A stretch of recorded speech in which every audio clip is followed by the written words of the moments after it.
Nigga, we just went through COVID. You could say bitch, fuck, shit, and damn now. Be advised.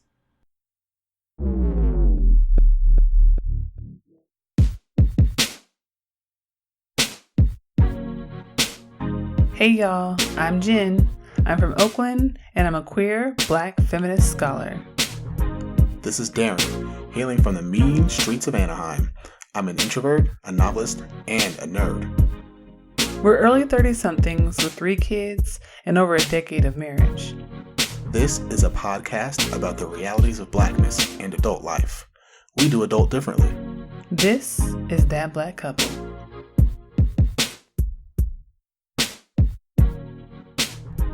Hello. Hello. Hi. Hi. How are you? I'm doing good. Guess what? What? We're back. We are back. We are back from a unplanned hiatus. Unplanned hiatus. Because the world was worlding and we needed a fucking break. We had to cope. We had to cope. We had to grieve. We lost some people. Mm-hmm. There were a lot of tears. Mm-hmm. A lot of marijuana. Yes. A lot of alcoholic beverages. A lot of a wide variety of alcoholic beverages and marijuanas. And so maybe that's why today we are talking about Black healing and trauma during COVID. Because we had to find a way. Yeah, and whatever after COVID looks like, because that's kind of what we're in right now. Yeah, whatever this is, this uncharted territory. Yeah, this is during, but it's also after. Yeah, because it's not over. It's not over. So let's get started then. You ready? I'm always ready. This is episode 30 of season 2 of That Black Couple. I would like y'all to grab some mango margaritas, or a passion fruit margarita. I like frozen margaritas more than margaritas on ice. Yeah, because you're not trying to get the straight alcohol shot. I just like it to taste like a slushie. Right. Yeah, alcoholic slushie. You want it disguised. Right. So get your margarita, bro. Salt on the rim, of course. Have a seat.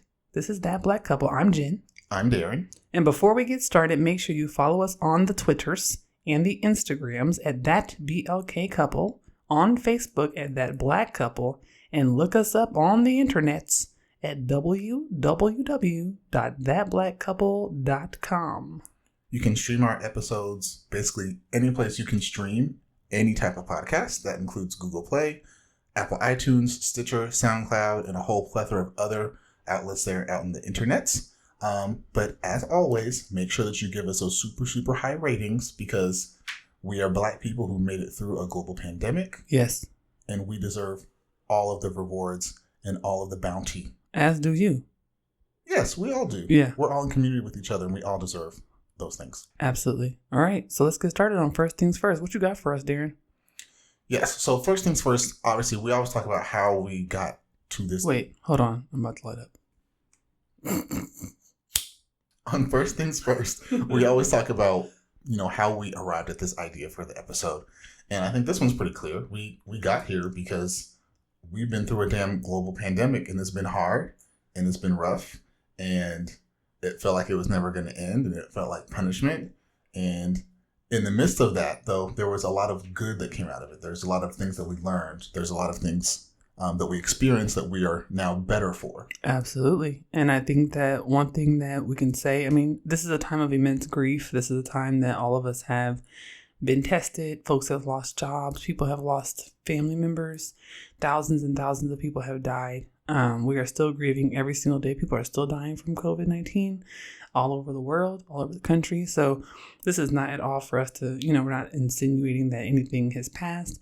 But we do want to be honest about the fact that we are working through a very difficult time in community with one another, right? So I think coming to this episode, we're trying to think about, what have we done to get through it? Like, what have we done to stay afloat? What have we done to find joy? What have we done to work through what this new reality is? And it's grim, but we also still deserve happiness amidst all that. And I think, it's one of those things, especially when I think about the Black community, is a lot of our history is tragedy, right? We've been through a lot of shit through decades, through centuries. It's always been a fight. It's always been a struggle. But one of those things that's emblematic of the Black community is overcoming that and finding joy even in those dark moments.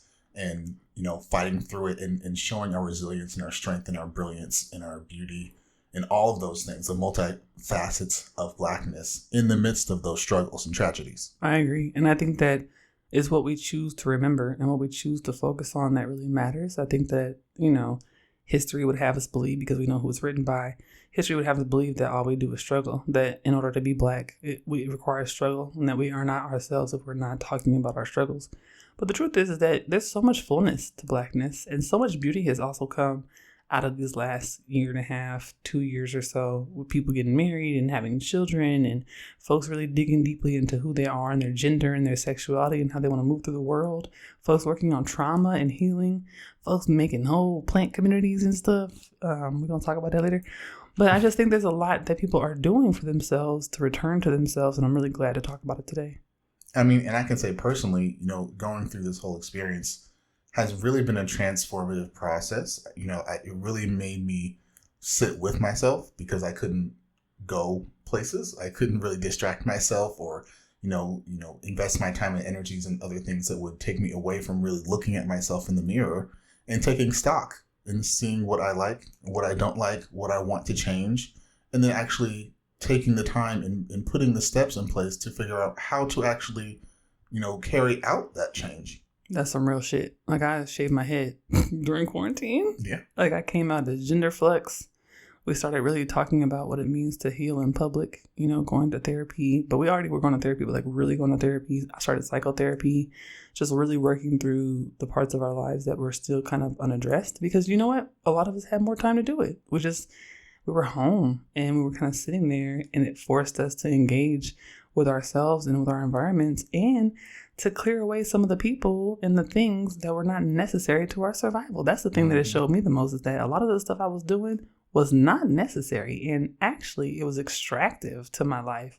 That's what's been really bringing me peace, is the things that I can let go of. Yeah, it's the hamster wheel, right? So when you're on the hamster wheel and you're running, you got to go do this thing, and you got to go run to the office, and you got to go to the store, and you got to run over here, and then there's a party over here, and there's this and that, right? There's all these things going on, and it doesn't always give you the space to look at things holistically and say, are these things working for me? Am I being fulfilled? Are these things, like you said, extracting from what's important to me? Am I spending time on the people and on the things that I care about most? And I think going through this whole quarantine experience has really put in perspective, not just for us, but for people all over the world, what really matters and what really doesn't. That's what I'm taking from all this, is that I feel like collectively, Black people have been like, hey, that's going to be a no for me. And I'm really excited about what that looks like in the future. Like, what does it look like for all these Black folk to start saying, hey, yeah, no, we're not going to be doing that. We're not working those hours.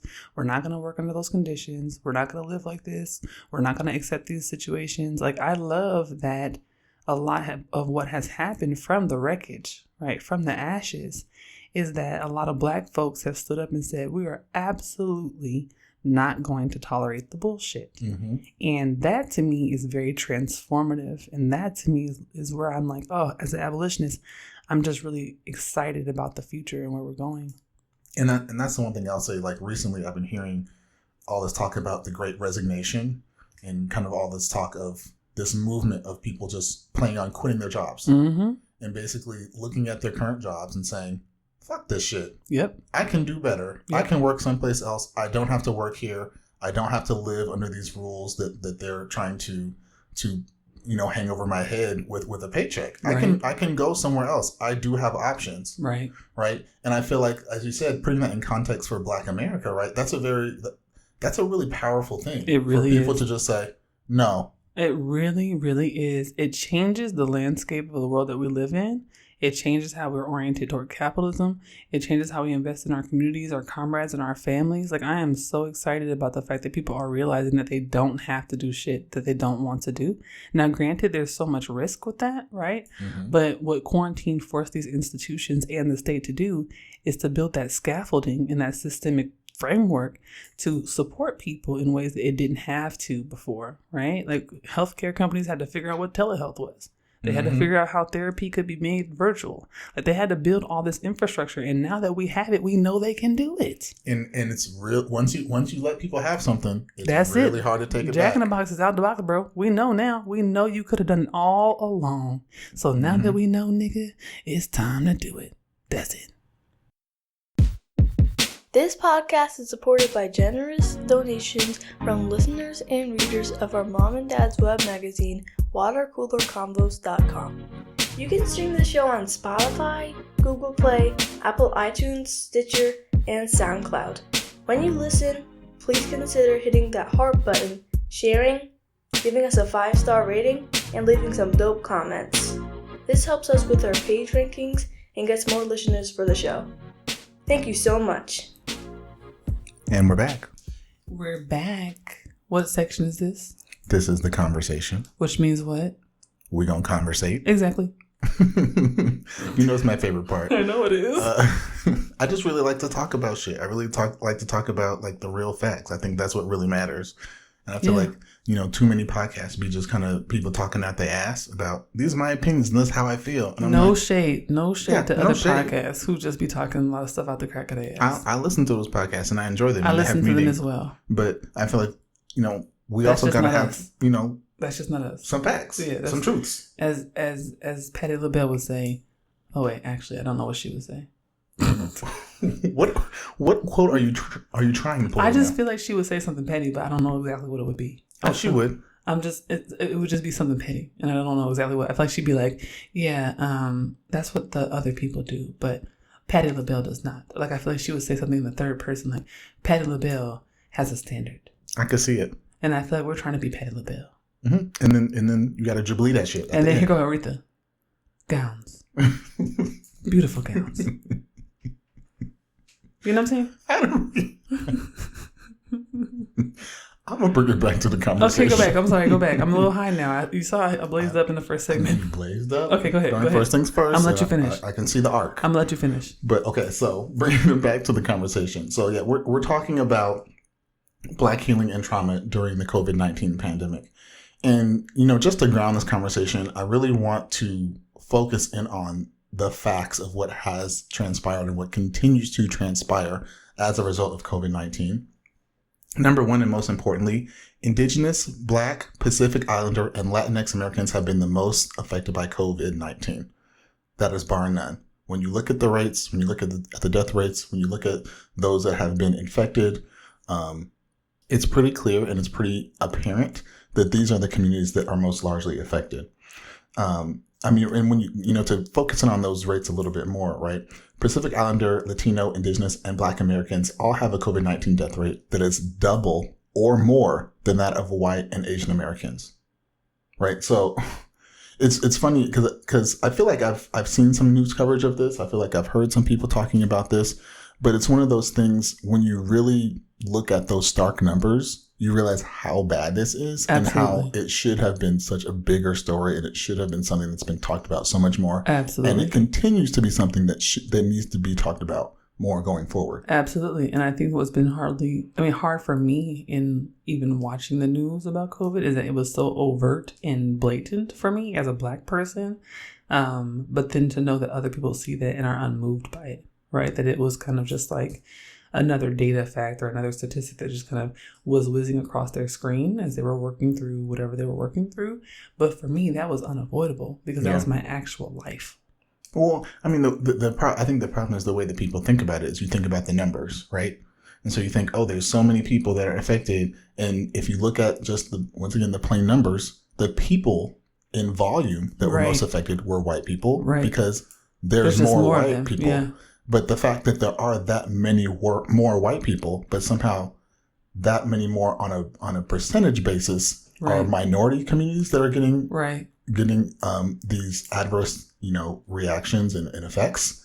That really tells a lot. It tells a lot, but also I think it's one of those things where COVID really exposed these infrastructural and systemic problems that a lot of us have been talking about for so many years. COVID really showed us, when folks were talking about institutional racism and talking about systemic anti-Blackness, what that really looks like. It looks like medical facilities that are making choices about how to treat people with COVID and how those choices are often racialized.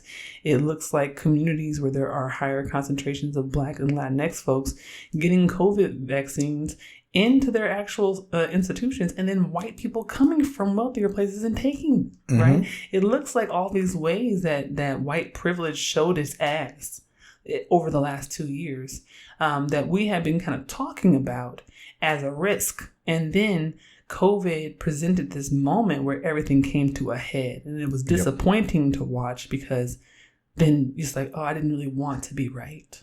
Well, and that's why it's important to educate people. That's why it's been important this whole time to talk about, all of these systemic issues and have people understand what systemic racism is, for a critical race theory to be something that is taught and not kind of just batted around like a political. Right. Like, it's not an argument, right? Like, we need to understand critical race theory, because it actually is a fundamental feature of how our daily lives are organized. This is how we live our lives. And if we're lucky enough to have health coverage, right, so that we can also go somewhere and have someone, make sure that our cancer is prevented, or our heart attack or our stroke is caught before it becomes a major issue. We might not be lucky enough to have someone who can help us with our teeth and our eyes. Like, it's just one of those things where I think a lot of things became exposed during COVID, where it's like, we really in this country have to fight so that somebody will help us make sure we keep our teeth in our mouth. Well, and let me add some more facts to this conversation, right? Because we just talked about all the systemic stuff and how that's the cause and that's the problem. And a lot of people like to then make that an argument and say, it's not that. It's that Black people are just unhealthy. It's because they eat too much fast food, right? It's all these other things. But, someone did the research. Someone did their work. They did their homework, and they put the reports together. And what they found is that the pattern of health disparity that we saw during the COVID-19 crisis wasn't explained by underlying health conditions like heart disease or diabetes. That did not prove out to be the cause for the health disparities. What it really was social determinants of health, like employment or access to health insurance and health care.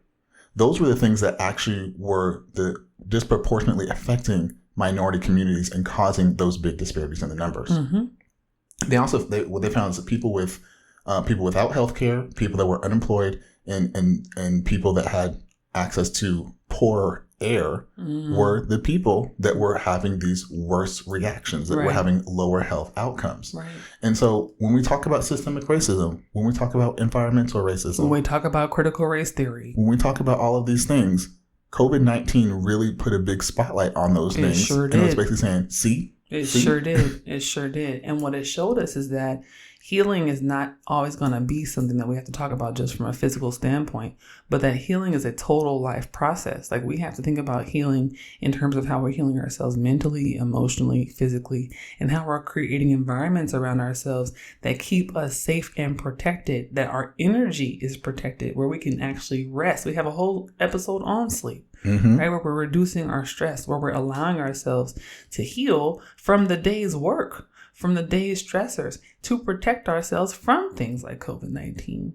So it's been I feel like a whole movement where people are realizing this is really a complex process. And when you introduce things like systemic racism, anti-Blackness, medical disparity, environmental racism, all it does is further complicate and jeopardize the potential health of communities that are already vulnerable. And I think the thing to really take out of this conversation, I think it's something that cannot be underscored enough, is that I feel like a lot of minority communities are pushed to gaslight themselves. Yes. To say, oh, if you just work harder, or oh, it's not racism, it's just you, or it's these other things, or oh, it's just chance, sometimes it works out for people and sometimes it doesn't, right? Don't let yourself be gaslit. Don't gaslight yourself into thinking that these things are not real, that they don't exist, because they do exist, and there are real world outcomes of them. And that makes it all the more important for you to really prioritize yourself, and to prioritize your healing, and to prioritize all those self-care things that we've been talking about for so long. to say, no, this shit is real. Absolutely. And there's a reason why I have to do this to maintain and protect myself. I keep thinking about Audre Lorde saying that self-care is an act of revolution, but how people don't put that in the context of her life, and that she was talking about self-care toward the end of her life after she had been diagnosed with cancer, and that a lot of her self-care work happened after she was really struggling for her life. She had given so much of her life for so long, but her self-care work wasn't emphasized until she was working to not die. And I think that a lot of us are told that we have to give ourselves away. We have to work, not protect ourselves. Don't take care of our energy. Don't get that massage. Don't get that sleep. Hustle, grind until you work yourself into an early grave. And then we go, oh, self-care after we've been diagnosed with something, or after we've had an injury, or after we pass out and faint. And I'm like, I really want Black folks to start thinking about ourselves as a community that should always be engaging in healing justice. We should always be thinking about ourselves as needing to heal from both trauma and from the physical stressors and harms that we endure just by being Black under a white supremacist, heteropatriarchal, capitalist system. We deserve so much more. We deserve so much more, and we have to also allow ourselves to get it. Right? Like, we have to be okay with sitting our asses down too. And that's what we're going to talk about in the next segment. Mm-hmm. You can find my mom and dad, aka That Black Couple, on the web at thatblackcouple.com. That Black Couple is owned and operated by Colored Convos Media. If you would like to help fund our content, sign up at www.patreon.com/coloredconvosmedia. Please consider giving $5 or $10 per month to help us build our platform and grow our organization. You can also give one-time donations at www.paypal.me/watercoolerconvos. All donations are welcome.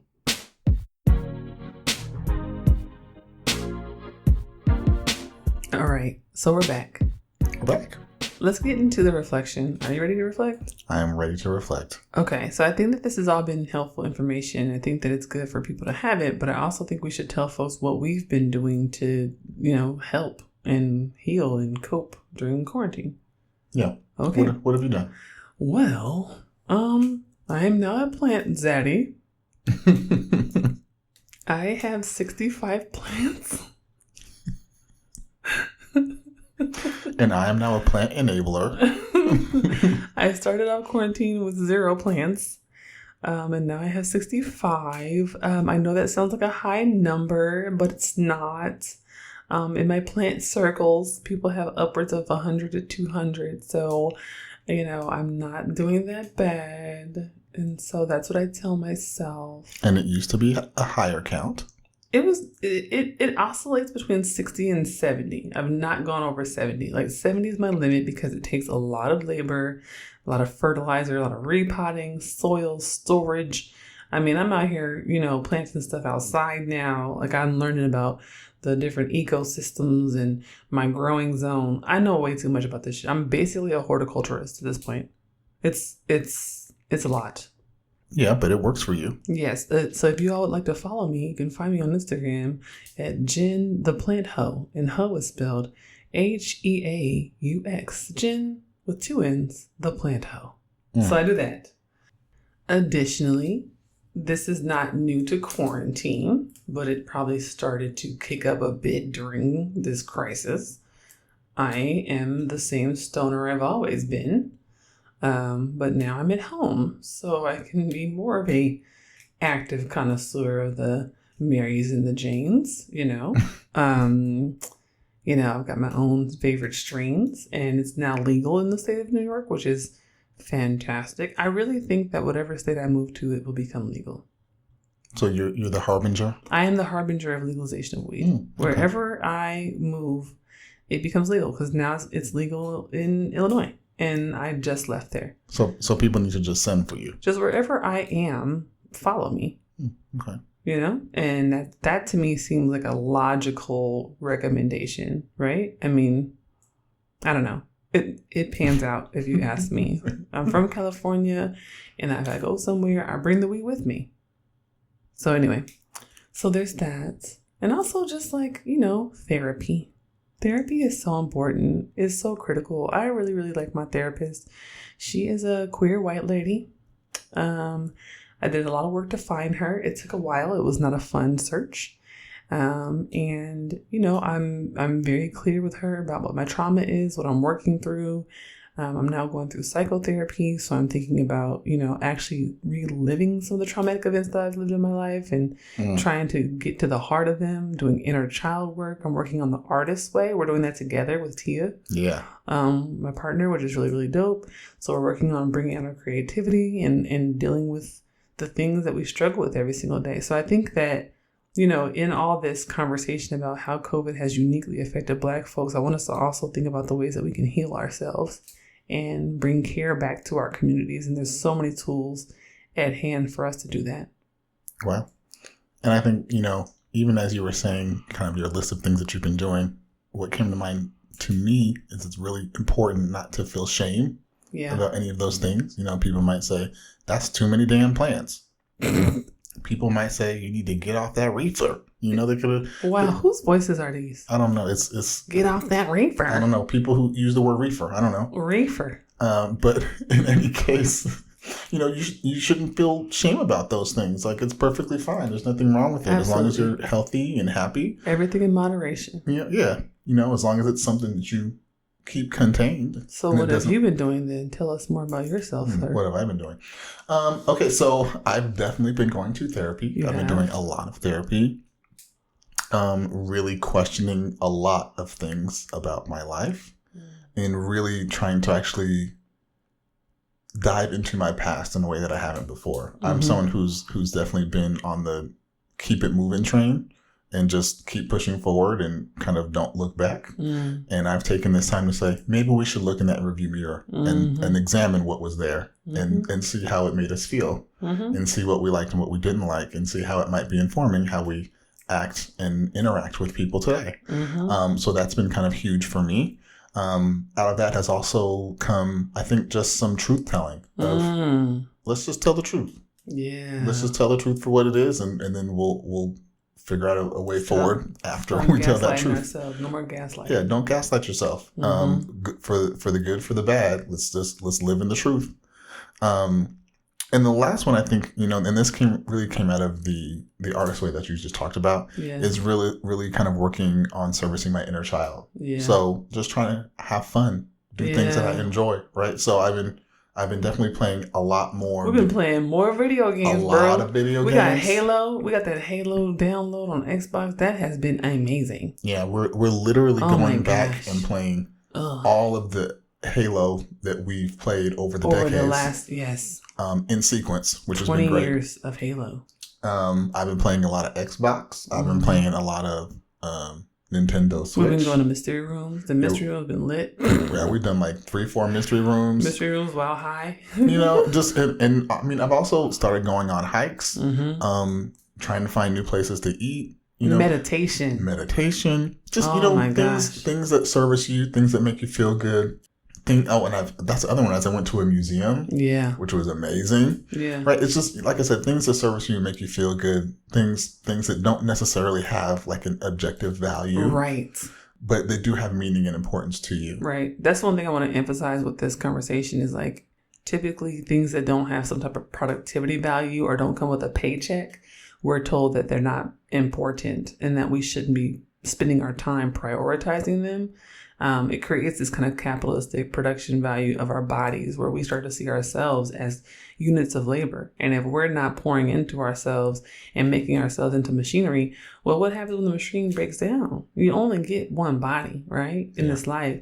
And so I think, you know, in this conversation, I really want to emphasize that we should be doing things that don't have to be attached to some form of payoff or some form of transaction. It could just be like, it was just fun. It made me laugh. I felt free. I felt relaxed. It doesn't have to lead to some type of connection or job opportunity or networking event or, you know, and it doesn't have to pull that kind of energy out of us. It could literally just be us, you know, skipping in a damn meadow. You know what I'm saying? If that's what makes us feel good at that moment. And it makes it a little bit easier to weather these storms because they're going to come. Right. Especially as members of minority communities, they're going to really come and they're going to be hard and they're going to be tough. And we can't, you know, just wait around to say when is the optimum time to sit down Right. and take a nap. Right. Or That's the to thing too. Eat it, or eat a food I like, or a drink that I want to drink. We don't know how much time we got left. That's one thing I feel like COVID also really brought home for me is like we just don't know how much time we have left. We do not know what tomorrow holds. And so we have to treat every single day and every single moment like it's important and valuable. We have to stop looking out so far that we can't even sit in where we are right now, you know? And not even that every moment is valuable, but we ourselves are valuable. And so every moment of our lives are valuable, not just to us, but also to the world and what we can provide and what we can pour into ourselves. Absolutely. Absolutely. And I feel like, I don't want us to spend so much time looking back over COVID, but what I do want us to do is take some lessons from what we did to survive it and what we did to care for ourselves and care for our communities and our loved ones and use that going forward. It should not require a crisis for us to pour love into ourselves and into our communities. We should be able to do that love and self-care work all the time. Thank y'all for listening. Before you go, make sure you follow us on Twitter and Instagram at ThatBLKCouple, on Facebook at ThatBlackCouple, and look us up on the internets at www.thatblackcouple.com. Bye.